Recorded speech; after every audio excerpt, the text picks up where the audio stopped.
Derivadas de orden n, también llamadas como derivadas sucesivas. Es importante hacer el siguiente comentario, ¿verdad?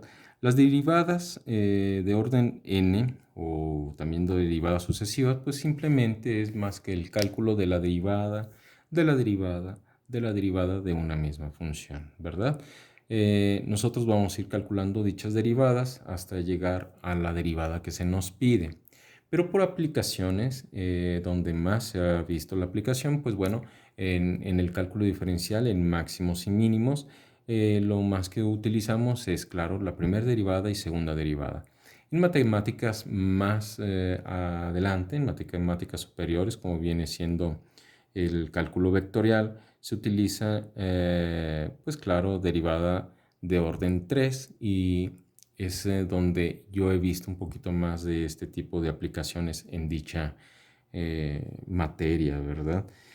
Y ya con ella, pues la aplicación es hacia la física, como vienen siendo sistemas de magnetismo, analizando cierto tipo de ecuaciones, ¿verdad? Bueno, pero vamos a ver el caso. Bueno, por ejemplo, aquí nos dicen obtener la segunda derivada y, y recordamos, son dos comillas o también es un 2 romano, como se puede manejar, de. Si esta es nuestra función original, ¿verdad? Yo calculo la primera derivada. Entonces la constante se deja y derivo el seno. La derivada del seno es el coseno de 2x, es decir, el coseno del ángulo por la derivada del ángulo, que vale 2. Este 2 multiplica el 3 me da entonces que la primera derivada vale 6 coseno de 2x.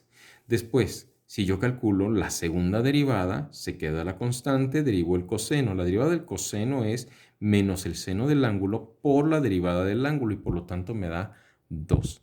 Y ese 2 multiplica al 6 y ese 6 por ese 2 me da 12, pero por este signo de menos me da menos 12 del seno de 2x y ya calculé con ello mi segunda derivada. Entonces pasemos ahora al siguiente ejercicio. Si nos dicen que y es igual al seno de x menos el coseno de x. Bueno, sencillo. La derivada del seno de x es coseno de x. La derivada del coseno de x es menos seno de x. Y claro, cada una por la derivada del ángulo, pero como valen 1, no le escribimos, queda implícito porque multiplicado por 1 queda lo mismo. Y entonces sería este menos por este menos, nos da más. Y entonces la y ya simplificada, la y' o primer derivada, nos queda que es coseno de x más seno de x. Luego calculo la segunda derivada. La segunda derivada pues no es más que la derivada del coseno, pues es el menos el seno del ángulo por la derivada del ángulo que vale 1, pues se queda como menos seno de x. Más la derivada del seno, pues es el coseno del ángulo por la derivada del ángulo que es 1, nos escribe ese 1, por lo tanto nos queda coseno de x y eso que tenemos ahí sería nuestra segunda derivada. Y con eso terminaríamos ese ejercicio. Ahora, si y fuera igual a 6x cuadrada más x, una función algebraica, pues en este caso derivamos. La primera derivada sería 2 por 6, me quedará 12x, más la derivada de x es 1, por lo tanto ahí tenemos nuestra primera derivada. Nuestra segunda derivada, ¿cuál sería? Pues derivamos 12x, ¿cuánto nos va a dar? 12, más la derivada de una constante 0, y ahí tendríamos entonces nuestras derivadas para obtener nuestra segunda derivada, ¿verdad? De estas funciones.